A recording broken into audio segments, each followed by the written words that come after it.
بسم الله الرحمن الرحيم الحمد لله حمدا كثيرا طيبا مباركا فيه كما يحب ربنا ويرضاه وأشهد أن لا إله إلا الله وحده لا شريك له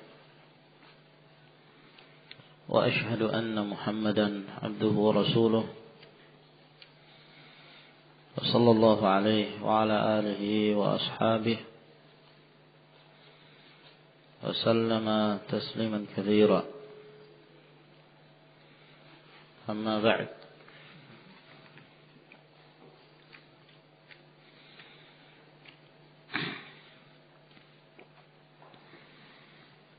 قال المؤلف رحمه الله تعالى فائدتان dua faidah berkenaan tentang kedudukan dua kitab sahih Al-Imam Al-Bukhari dan Al-Imam Muslim rahimahumullah ta'ala. Al-faidatul ula, faidah yang pertama, lam yastaw'ib as-sahihani sahih al-Bukhari lam yastaw'ib as-sahihan sahih al-Bukhari wa Muslim jami'a ma sahha 'anir Rasul sallallahu alaihi wa ala alihi wasallam, bahwa kedua kitab sahih yaitu sahih al-Imam al-Bukhari dan sahih al-Imam Muslim tidaklah mengumpulkan, tidak mencakup seluruh apa-apa yang sahih yang datang dari Rasulullah sallallahu alaihi wa ala alihi wasallam. Bal fi ghairihima ahadits sahihatun lam yarwiyaha. Bahkan pada selain keduanya, selain dalam riwayat Sahih Al-Bukhari dan Sahih Muslim, di sana banyak hadis-hadis yang sahih yang keduanya tidak meriwayatkannya. Qala An-Nawawi rahimahullah, berkata Imam An-Nawawi, innama qasada Al-Bukhari wa Muslim jam'a jumalin min as-sahih.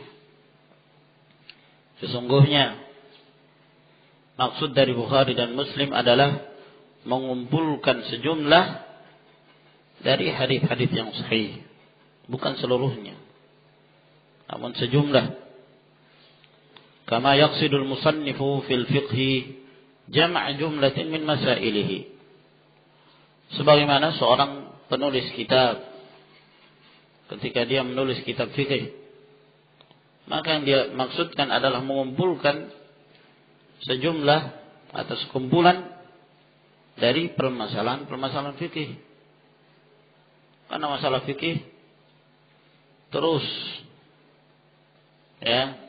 bertambah, sehingga tidak mungkin bagi seorang untuk mencakup seluruh permasalahan itu. Al-masail wal umur tatajaddad. La annahu yahsur jami'a masailihi, bukan berarti bahwa dia membatasi semua permasalahan-permasalahannya. Lakin idza kana al-hadits alladhi tarakah, akan tetapi apabila hadis yang ditinggalkan oleh keduanya, yakni Bukhari dan Muslim, atau tarakahu ahaduhuma, atau yang ditinggalkan oleh salah seorang dari keduanya, ma'asihhati isnadihi fi dhahir aslan fi babihi, padahal secara zahir sanadnya sahih. Nah, lalu kemudian ditinggalkan dan tidak diletakkan sebagai inti di dalam babnya. Walam yukhrija lahu nadhiran wala ma yaqumu maqamahu, dalam keadaan keduanya tidak mengeluarkan yang semisalnya atau yang menduduki kedudukannya. Fadh-dhahiru min halihima annahuma tala'a fihi ala illatin in kana rawayah. Maka yang zahir dari keadaan keduanya bahwa Bukhari dan Muslim telah mengetahui illah, penyakit yang terdapat dalam riwayat tersebut apabila keduanya meriwayatkan. Wa yahtamilu annahuma tarakahu nisyanan, dan ada kemungkinan bahwa keduanya meninggalkan dan tidak menyebutkan dalam kitabnya karena lupa. Au itharan li tarki al-italah, atau sengaja meninggalkan karena lebih mengutamakan untuk meringkas kitabnya, bukan untuk memperpanjang. Au ra'aya anna ghairahu mimma dzakarahu yasuddu masaddahu, ataukah keduanya memandang bahwa yang lain dari para perawi-perawi hadis yang menyebutkan hadis tersebut sudah menutupi sehingga mereka tidak lagi menyebutkannya. Au li ghairi dzalik, atau mungkin di sana ada sebab-sebab yang lain. Faedah yang pertama ini menjelaskan tentang kedudukan Sahih Al-Bukhari dan Muslim dan hadis-hadis yang terdapat di dalamnya. Apakah Al-Imam Al-Bukhari dan Al-Imam Muslim bertujuan dalam menulis kitabnya untuk mengumpulkan seluruh hadis-hadis yang sahih atau tidak? Permasalahan ini muncul disebabkan karena ada salah seorang dari para ulama, Abu Abdullah Ibn Al-Akhram,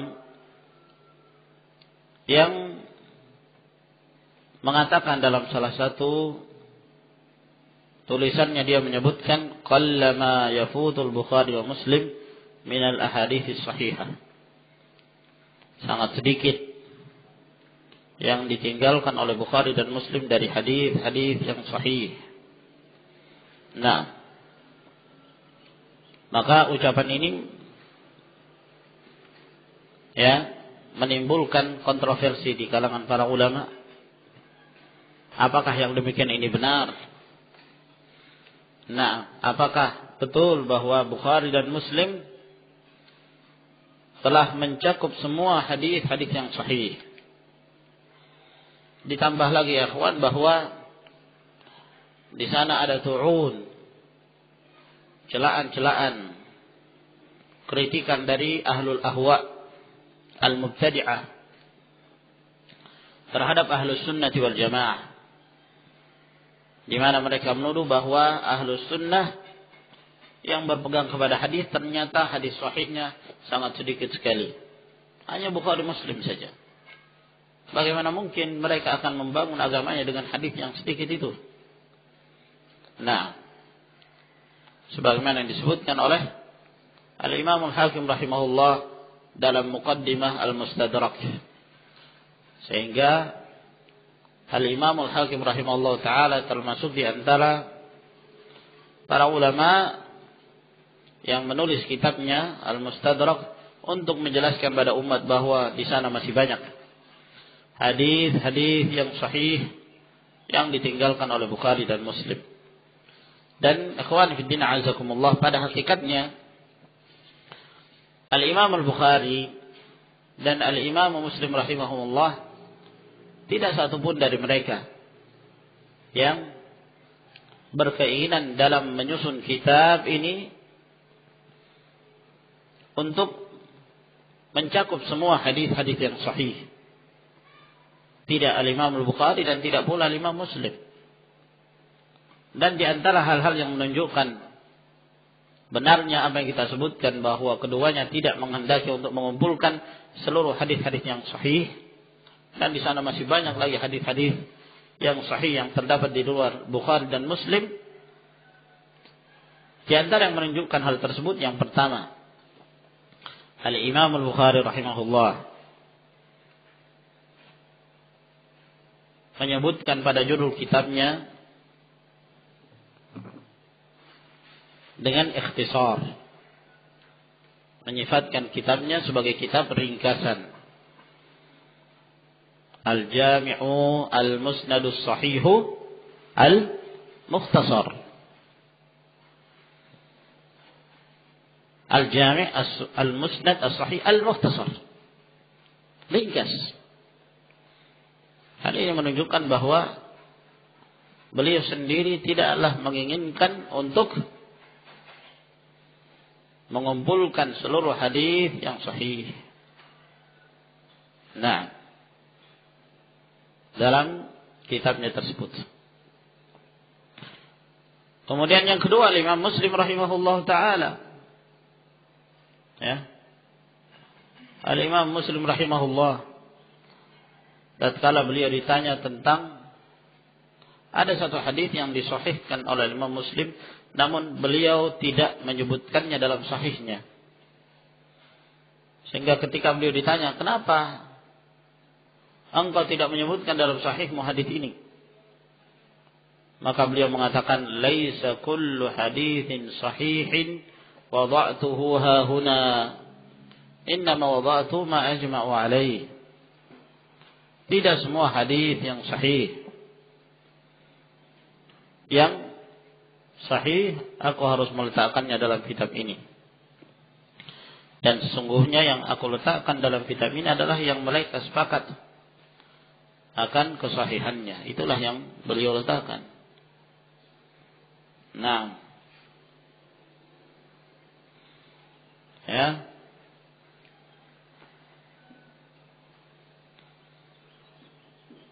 Maka itu jelas. Demikian pula Imam Al-Bukhari rahimahullah ta'ala, dalam salah satu perkataan beliau mengatakan, ma adkhaltu di kitabil jami' illa ma sahha wa taraktu min as-sihahi akfa kathir khasyata ayyatul al-kitab. Aku tidak masukkan di dalam kitab jami' ini kecuali yang sahih. Aku meninggalkan masih banyak lagi hadis-hadis yang sahih karena khawatir jangan sampai kitab ini terlalu tebal, terlalu panjang. Nah, sehingga keluar dari tujuan beliau dari menyusun kitab tersebut, yang dimaksudkan adalah ikhtisar. Dari perkataan Al-Imam Al-Bukhari yang lain ketika beliau mengatakan hafidtu mi'ata alfi hadithin sahih wa mi'atai alfi hadithin ghairu sahih. Aku menghafal 100.000 hadis yang sahih dan 200.000 hadis yang tidak sahih. 100.000 hadis yang sahih yang beliau hafal. Tapi kemana itu? Antum hitung ya, jumlah hadis yang terdapat dalam Sahih Al-Bukhari tidak mencapai derajat ini. Masih banyak sekali hadis-hadis yang lain. Nah, ya. Kemudian sebab yang lain, tanda yang lain yang menunjukkan hal tersebut adalah pentashihan sebahagian riwayat-riwayat yang disahihkan oleh Bukhari dan Muslim di luar sahihnya. Di luar sahihnya. Nah, seperti di antara dalam Jami' At-Tirmidzi, Al-Imam At-Tirmidzi banyak menyebutkan dan menukilkan pentashihan dari Al-Imam Al-Bukhari rahimahullah ta'ala.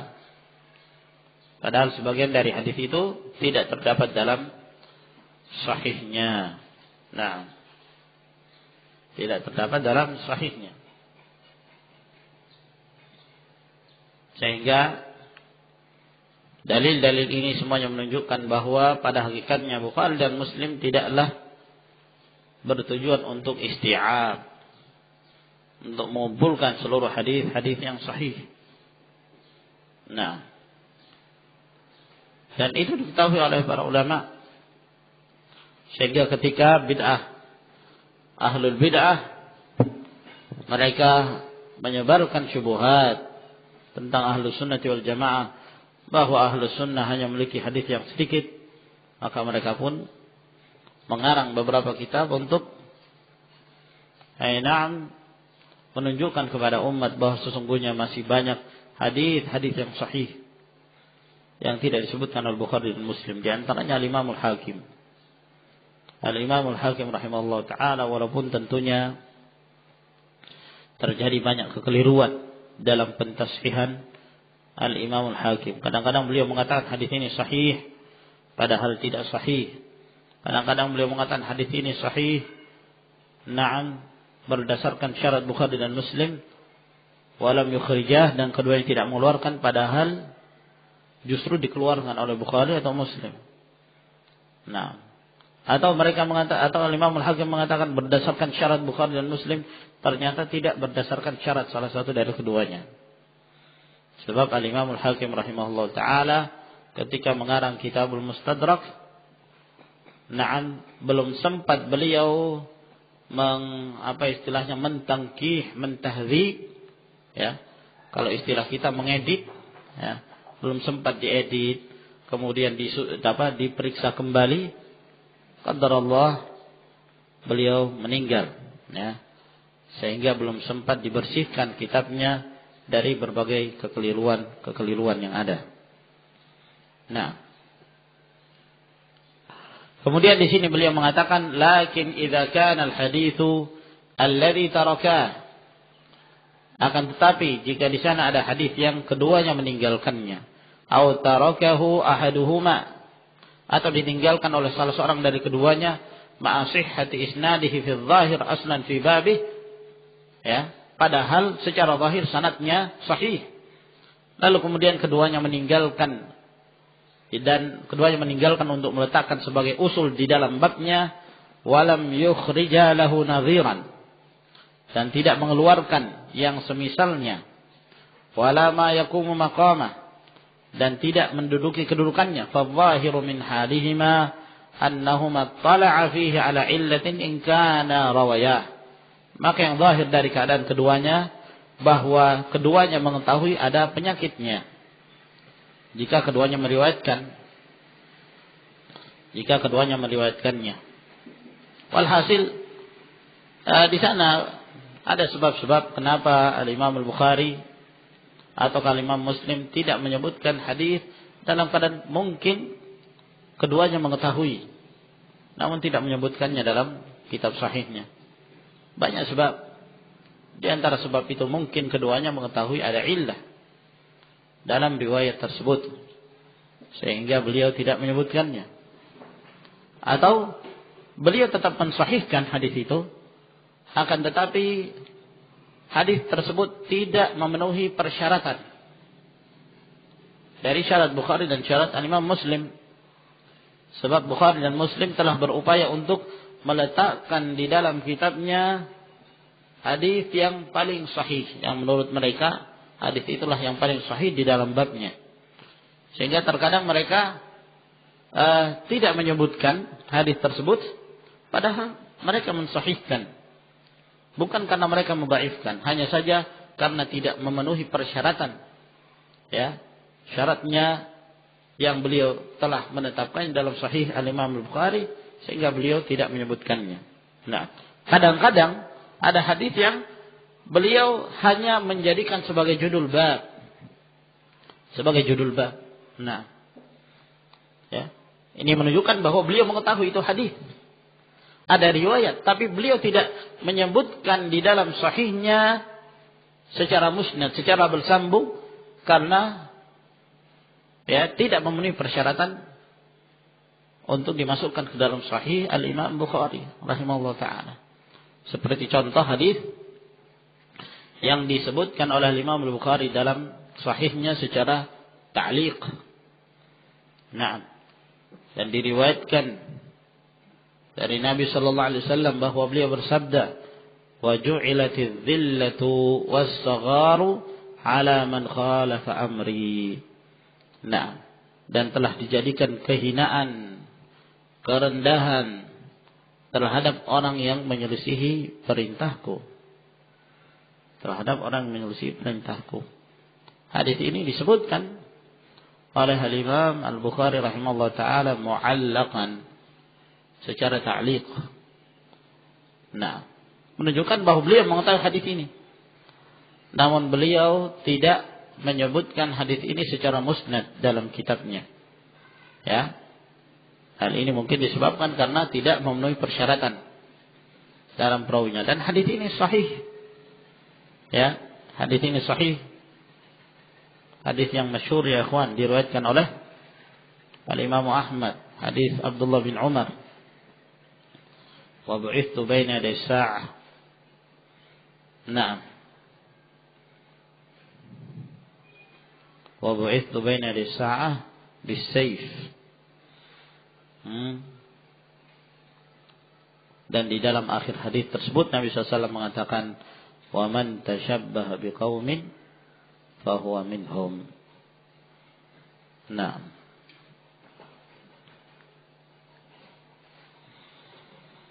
al-faidah tsaniyah, faidah yang kedua. Ittafaqal ulama ala anna sahihai al-Bukhari wa Muslim asahhul kutubil musannafati fil hadith fima dzakarahu muttasila. Telah bersepakat para ulama bahwa Sahih Bukhari dan Muslim adalah kitab sahih yang paling sahih yang disusun dalam hadis terhadap apa-apa yang disebutkan oleh keduanya secara bersambung. Ya, jelas secara bersambung karena hadis muallaq tidak termasuk dalam inti kitab, sehingga tidak bisa dijadikan sebagai inti pembahasan. Qala Syekhul Islam Ibnu Taimiyah rahimahullah, la yattafiqani ala haditsin illa yakunu sahihan la raiba fihi. Tidaklah keduanya Bukhari dan Muslim bersepakat dalam mengeluarkan hadis dalam kitab sahihnya, melainkan hadis itu pasti sahih, tidak diragukan padanya.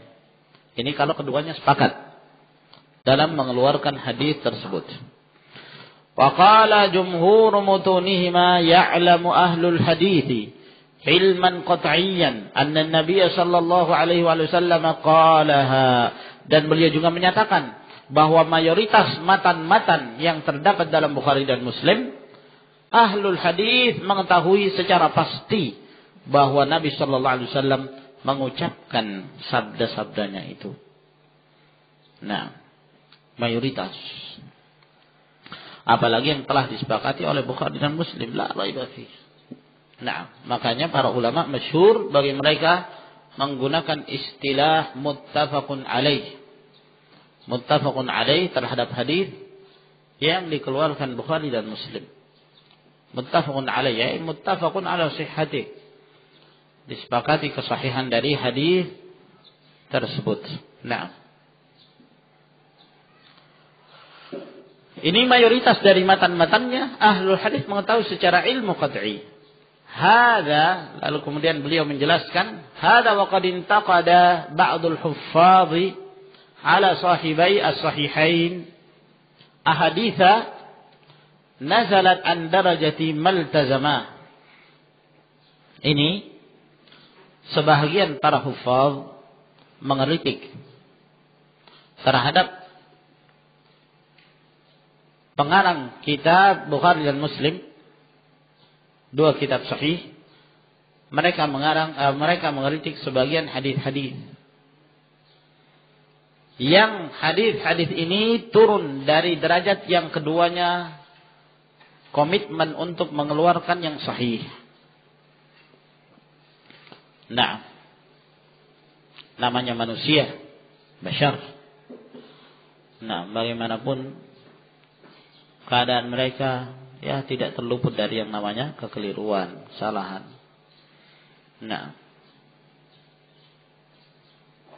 Sahihul Bukhari yang telah mendapatkan gelar kaum muslimin sebagai kitab yang paling sahih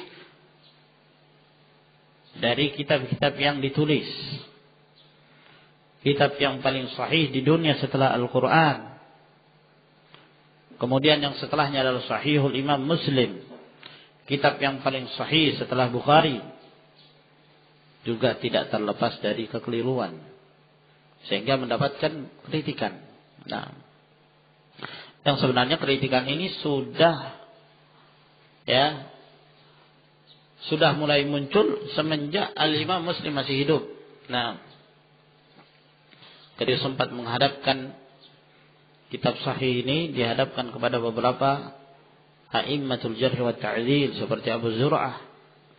Lalu kemudian mereka sempat mengeritik beberapa perawi yang disebutkan di dalam kitab tersebut, yang menurut mereka tidak pantas perawi ini disebutkan di dalam kitab yang mempersyaratkan hadis-hadis yang disebutkan dalam adalah hadis yang sahih.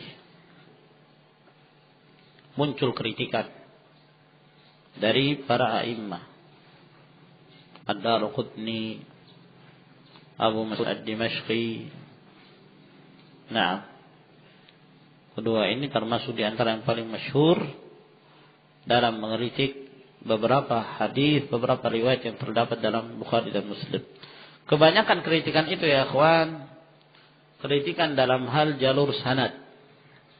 Ya, bukan dalam hal asal hadis, matan hadis. Kebanyakan kritikannya pada jalur sanad. Terjadi kekeliruan bahwa yang sebenarnya yang rajih bukan sanad dari hadis ini, yang benar adalah makhrajul hadisnya fulan bin fulan. Nah, kebanyakan seperti itu. Nah, ada sebagian kecil yang mendapatkan kritikan dari matannya. Nah, dari matan.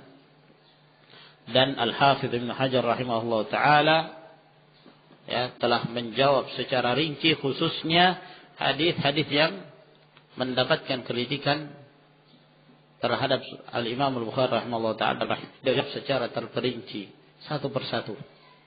Nah, di dalam kitabnya Al-Hadiyus Sadi, Muqaddimah Fathul Bari. Nah, tablughu 210 ahadits, yang mana hadis-hadis yang dikritik mencapai 210 hadis. Ishtaraka fi 32 minha, yang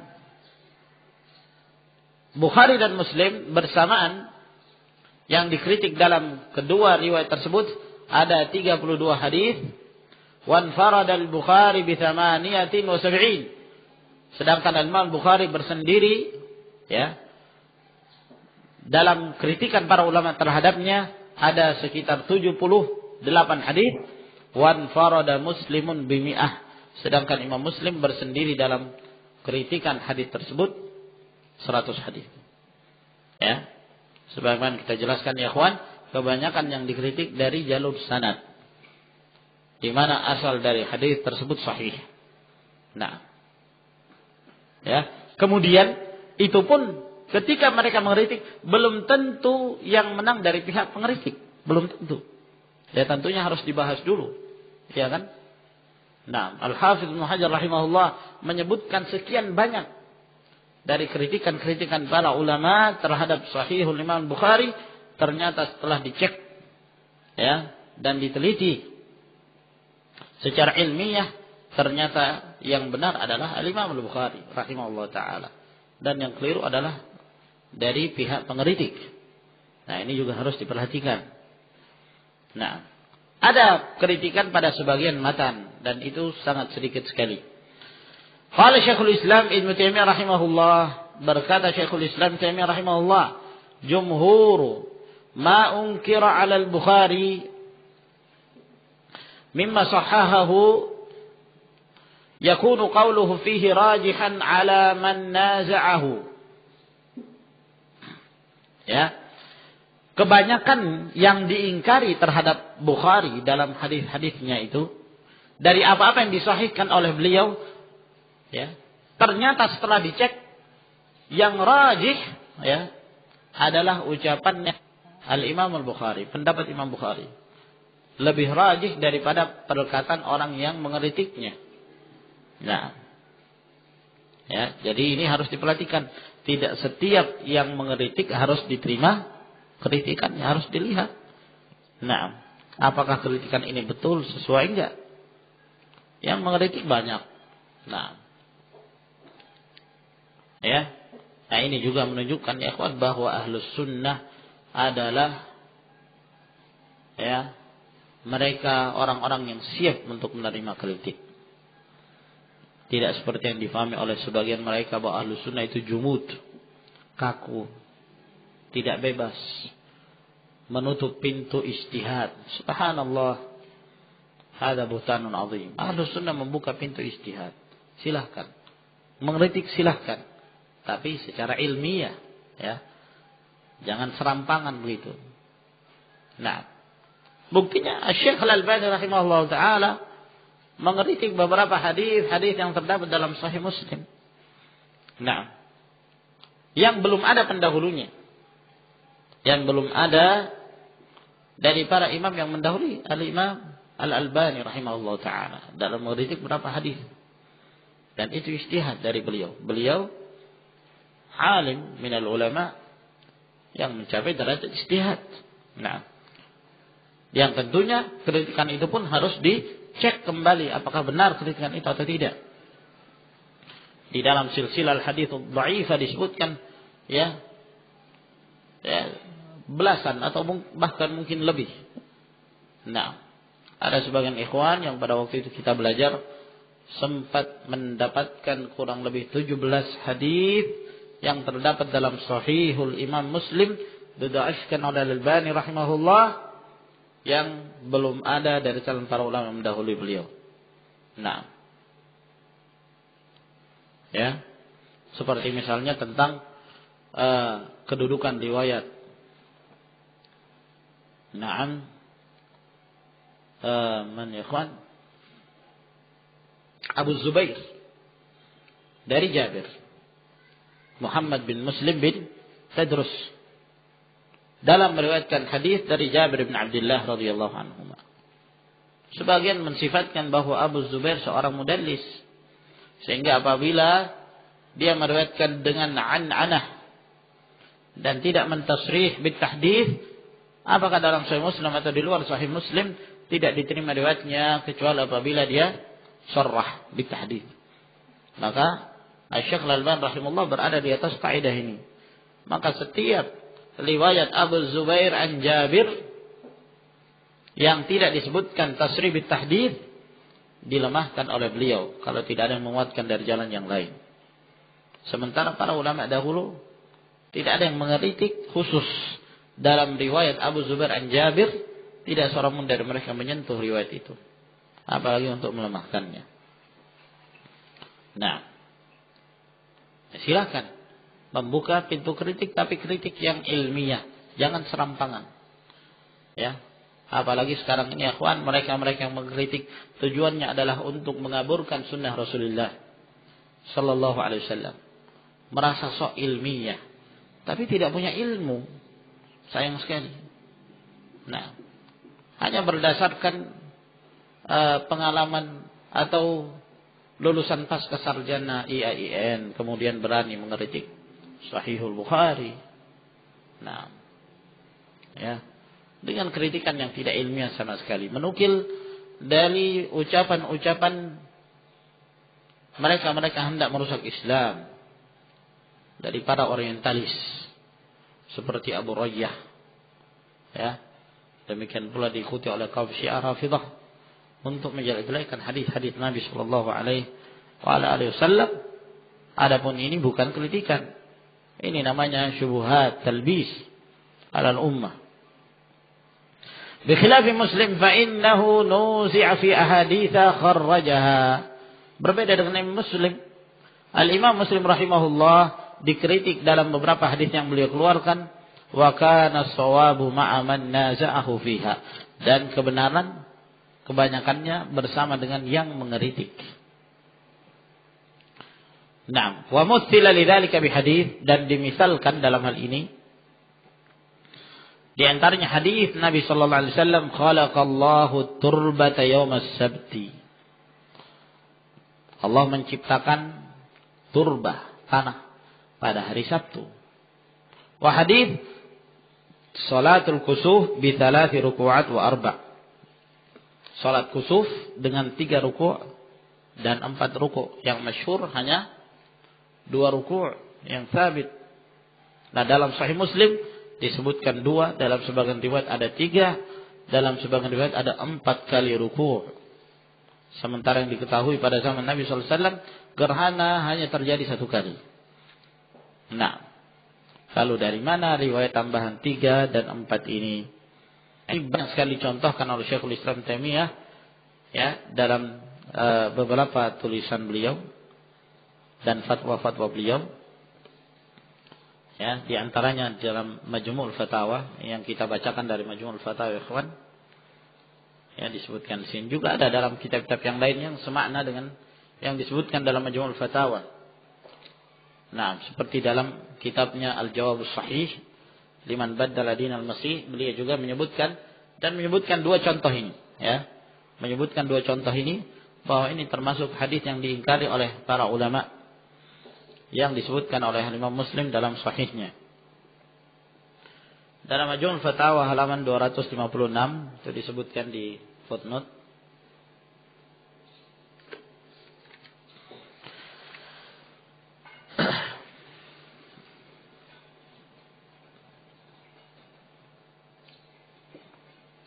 Nah, berkata Syekhul Islam Taimiyah rahimahullah, walihada kana jumhur ma unkira 'ala al-Bukhari mimma sahahahu yakunu qawlu fihi rajihan 'ala qawli man naza'ahu bi khilafi Muslim bin al-Hajjaj fa innahu nuzi'a fi 'iddati ahaditha mimma kharrajaha wa kana sawabu fiha ma'a man naza'ahu kama ruya aw kama rawa fi hadits al-kusuf anna an-nabiy sallallahu alaihi wasallam shalla bi 3 ruku'at wa bi 4 ruku'at wa kama rawa annahu shalla bi ruku'ain.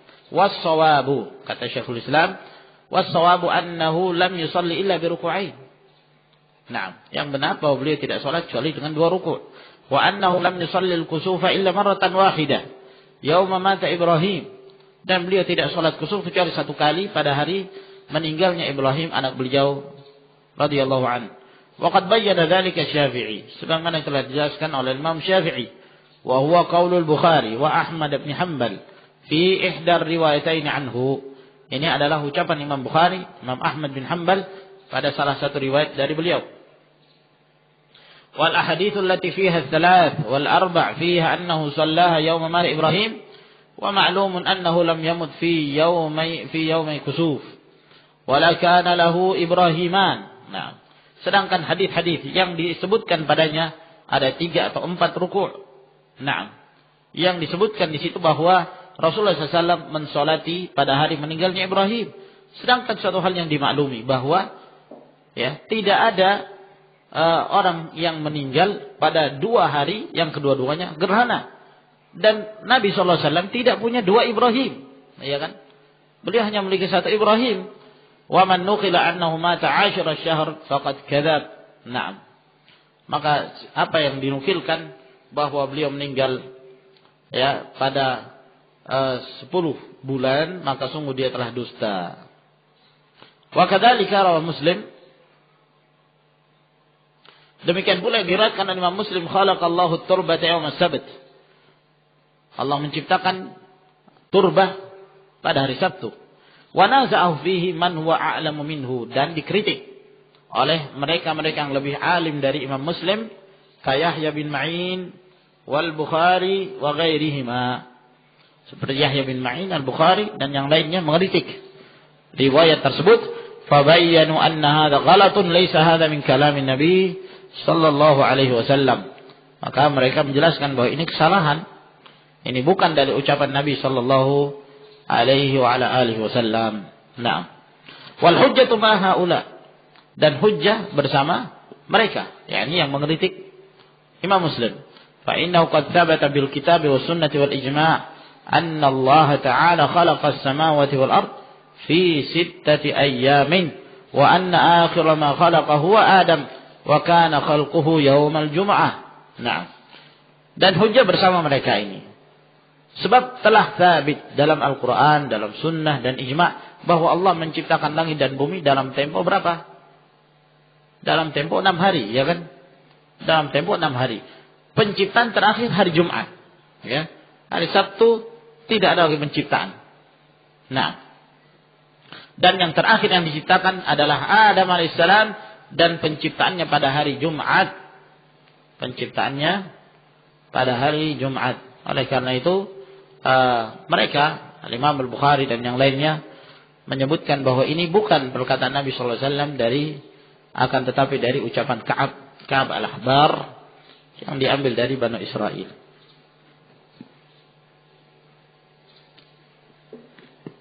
Wallahu a'lam, ya. Juga pada jilid yang ke-17 halaman 236. Nah, sama ya yang beliau sebutkan. Juga pada jilid 18 Itu bukan 8 ya, itu 18 itu ya, Fuad. 18 halaman 73. Nah, di sini ada tambahan bahwa ini ya Imam Bukhari menjelaskan bahwa ini dari perkataan Ka'ab al-Ahbar. Juga pada jilid 18 halaman 18. Ya, halaman 18. Semuanya membicarakan tentang masalah ini. Wallahu a'lamu bis-shawab. Ila huna ikhwan. Tafadhalu hafizakumullah.